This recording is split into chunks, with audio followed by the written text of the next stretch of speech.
What is going on, everyone? It is Tyler McKinney back here again, and man, I am loving being able to talk. I know my last videos have been excruciatingly long. I've had a lot to say, and I'm finally getting to say it. So, I know you guys laughed at me when I said I was going to try to keep the last one short. We'll see what happens with this one.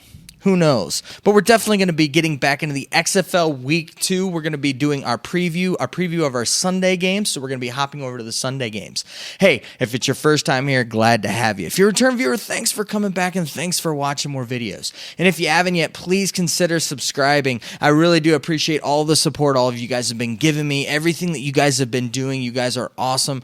You're an amazing community to interact with, and I'm just glad that we got football to talk about, and so I don't want to waste any more time. Let's go ahead and let's preview the Sunday games.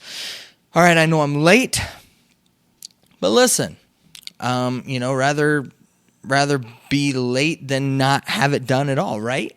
So we're gonna go ahead and hopefully get a chance to. You're going to be watching this on Sunday morning, right before the games, getting prepped, getting ready to get into some more exciting XFL games, because I figured that these games are probably going to be more exciting than the Saturday games, though I thought the Saturday games were fun. I really enjoyed just watching DC do what they wanted to, and I really enjoyed that kind of slobber knocker, just kind of a wet, crazy, weird type of a game that they had in Seattle. And so, yeah, it was fun to me. I ended up going 1-1. If you were following along, that makes me 3-3, so I'm even, but I feel really good about these two picks this week, especially the first one. And it's our first game, and let's go ahead and let's get to it. Let's go out to LA, or for some of you, we're going to Carson.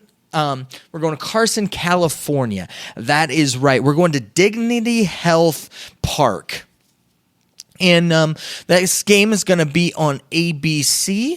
That's right. We're going to be watching another ESPN ABC game here. And this game is going to be starting at 3 o'clock. Now, it's kind of a little different. We've been starting our games at 2 o'clock. But, hey, it should be a great day. It should be partly cloudy. Fantastic weather, 65 degrees for football, so we should have some fun football there. And the spread is that Dallas is giving 4.5 points to LA. And what do we think about this game? Well, first and foremost, we are finally getting the starting quarterbacks. The two big names of the league are finally actually getting to play. So we're going to actually get to see them on the field, which is the intriguing part of this game for me. We've been waiting for Landry Jones to get on the field. He's been the face the whole time. We want to see what he can do back with his old coach to see if they can get that old spark, that old fire together and put together a nice team and go after a championship for Dallas. That's what we're looking for. That's what we're trying to see, and it starts with this in Game 2. Landry Jones is coming back from that knee injury. He's starting this game, and really just everything's going to be revolving around him when it comes to Dallas. Now let's flip the coin and look at LA. And LA, it's the same kind of a thing. LA, they've been waiting for Josh Johnson to play. Josh Johnson, if you remember, he came in late to camp. Luis Perez was the Tier 1 quarterback. Then Josh Johnson signed, came around, and they sent Luis Perez packing. That's right, they sent him packing. They sent him all the way to New York, and that's where he's at now. And Josh Johnson is the face of the franchise. And Josh Johnson is a guy with a lot of both him and Landry Jones are both two guys with a lot of NFL experience. They both have gotten on the field. They both know how to sling the ball around. They both are really good professionals. And so we look to get some really nice quarterback play, we're hoping, in this first game.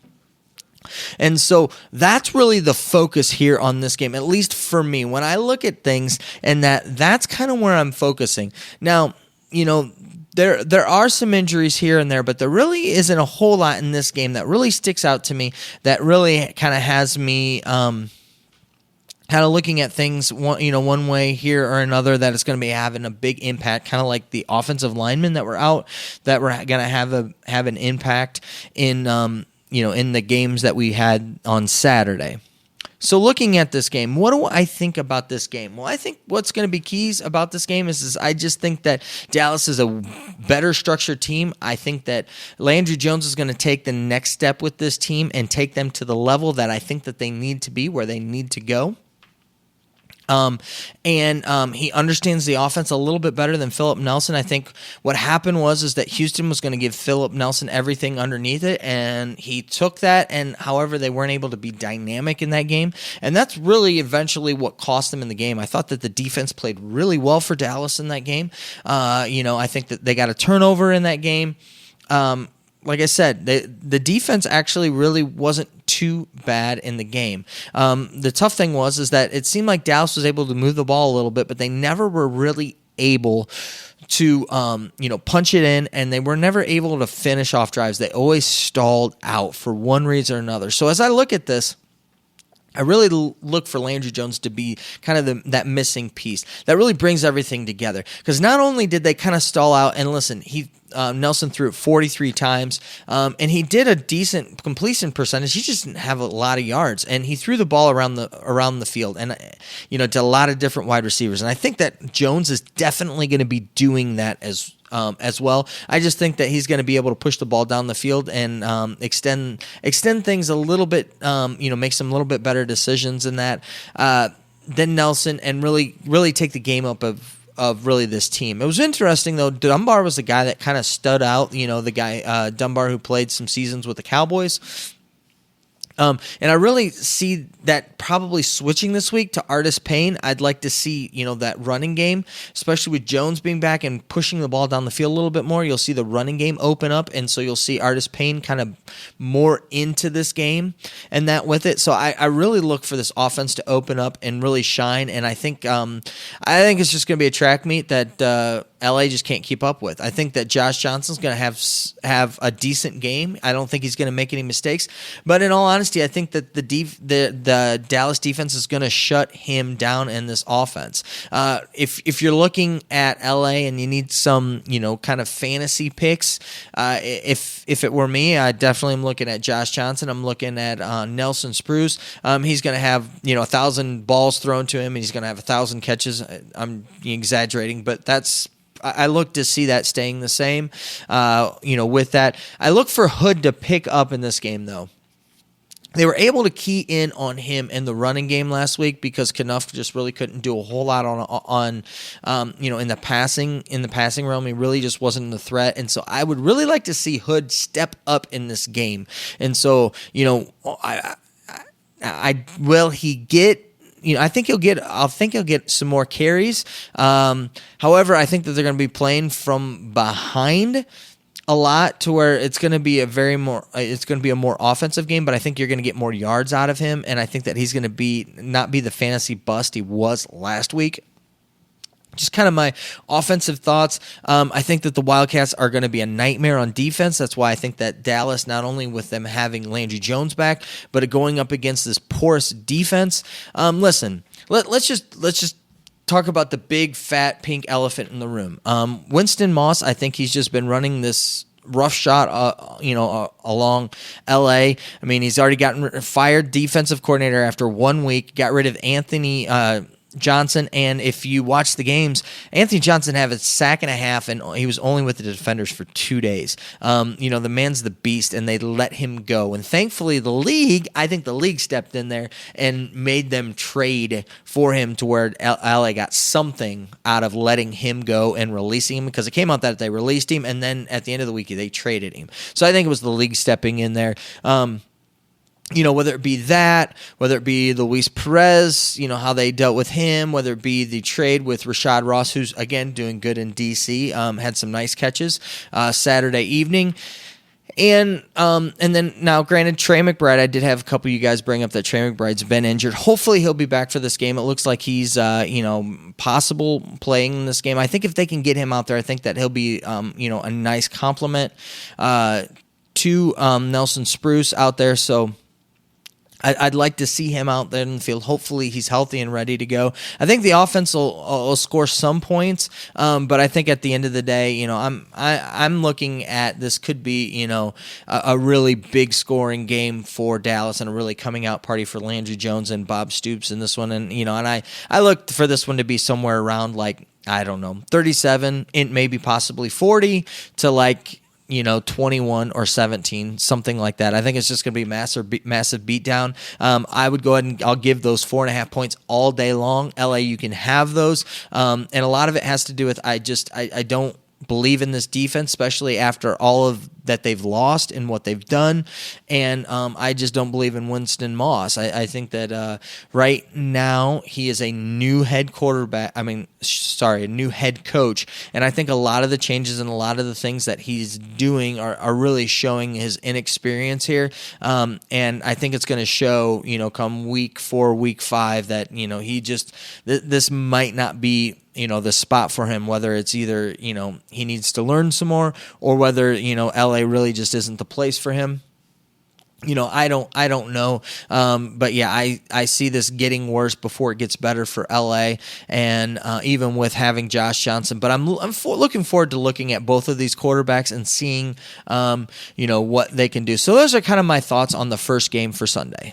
So let's go ahead and let's finish up our week 2 previews, and let's go to our 4th game and our final game of the week. And that is going to be the Sunday late game. And this game is going to be on FS1. And this is going to be an interesting spot because this is our first game in the XFL that has not been on the major network. Now, all of our other games have either been on, one of the big networks, either Fox, ABC.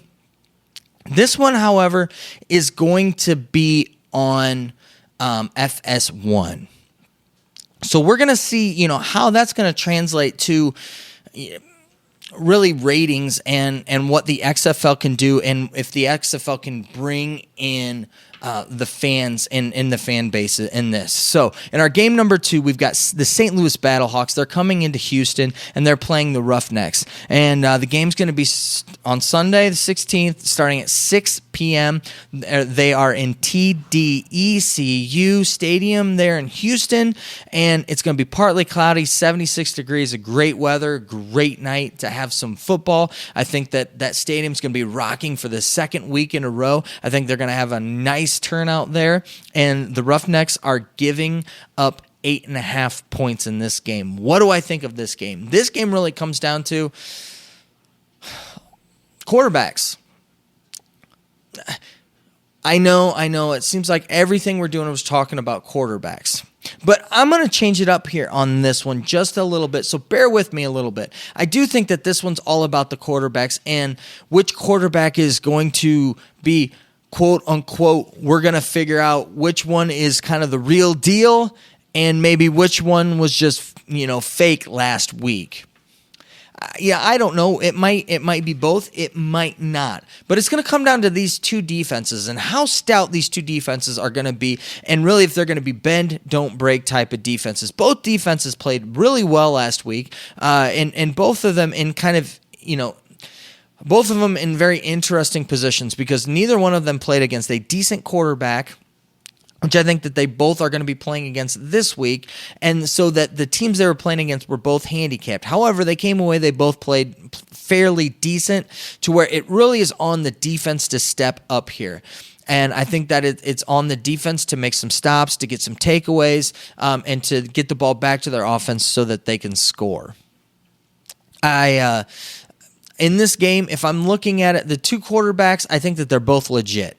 First and foremost, I think that they're both legit. I think that they're both a little bit different. I think that Ta'amau has a little bit. He's going to be tailored more to the run, and so we're probably going to see more design runs for him, and then he's going to have more runs than Philip Walker. Philip Walker, I think, is going to create plays and make plays, and definitely make plays with his feet, but he's going to be more dynamic in that, to where he'll probably have less rushes, but probably around the same amount of yardage. I think that he's really going to shine. I think he's really figuring out this offense, and here's really the difference between the two, and I think it has to do with the wide receiving course. I think there in Houston, they understand that they are planning on throwing the ball. They're going to sling the ball around, and they've got this run and shoot offense, and they've got the wide receivers to do it.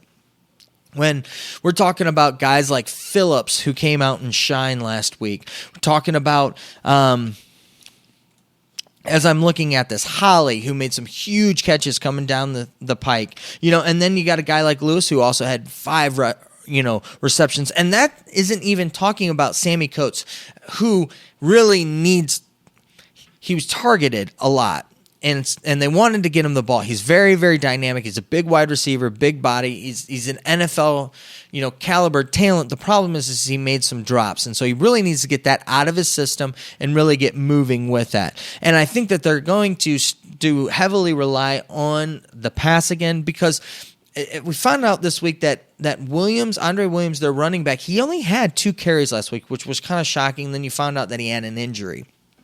So after looking at that, you can see why Butler had more carries, and so I think they're going to rely heavily on that throwing game. And in this instance, I think that they'll have a decent time throwing the ball. I think that the Battlehawks defense, even though it is a very good defense, I think that Philip Walker is going to exploit them where Philip Nelson didn't last week, or PJ Walker, what we're calling him now.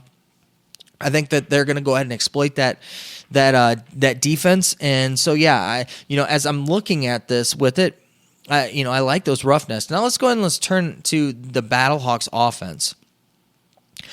The thing that concerns me with them is one, you've got Ford ran pretty hard last week, but he got injured, and he didn't come back into the game, and Jones got a lot of carries, and Jones has also been injured this week, and he's been in full participation, but how much that's going to limit him is another question. And the big talking piece here is that Christian Michael has not really. He had 7 carries and he had no yards. Did not look good. I would like to see him bounce back. I think that he can be the dynamic runner that they want. But then again, Jones stepped up. But whether or not he's healthy enough to really take the full load, they're going to need to run the ball. They do not have the wide receivers like, they do not have the wide receivers that Houston does. They just don't have that type of dynamic guys. They've got a couple guys that I like in here. When I'm looking at, I like Washington a lot. I like Pearson L a lot, but they just don't have like 4 or 5 guys with that. They need to rely heavily on the run. Here's where I think that this game's going to break down, and I think that this is going to dictate how the game is. Is this game going to be a shootout, or is this game going to be a grind it out like it was with Dallas last week? If it's going to be a grind it out, then I think that Battlehawks are going to do fine, and that they're going to hang in there with Houston. If this thing is a shootout, Houston's going to run away with this game, and they're going to win by somewhere around 16 points, something like that. It's kind of how I'm looking at this, and so I've got kind of one of 2 ways that we can go. First, before we go ahead and pick the spread, let's go ahead and let's talk about these 2 quarterbacks. I think once we get done with the day, I think we're gonna legitimize both of these quarterbacks. We're gonna come out thinking that both Ta'amau and Walker are solid quarterbacks. However, I think that Walker's gonna really shine here. And I think that their defense is going to hold back the Battlehawks just enough, and I think that their offense is going to take advantage of the Battlehawks defense just enough that I know it's 8.5 points. It's a lot of points. But I think that this Houston team is the real deal. And so I'm going to go ahead and I'm going to give up those 8.5 points. I know that's a lot of points, especially in the XFL, the way that they've been playing here. But I'm riding PJ Walker in that team, and June Jones. I really like what they're doing there. Fantastic job so far, looking good. I think he's got his guy, and so go ahead and I'll give up the points and give me Houston in this game, and I think it'll round out our week 2. So that rounds out the week 2 previews. Hopefully you liked them. I don't know. Question is now, what do you think? What are your picks? And hopefully get to watch this video before the games start. All right, well, I know that you're busy, and I know that I'm busy, so let's get on out of here. You have a good night. Bye.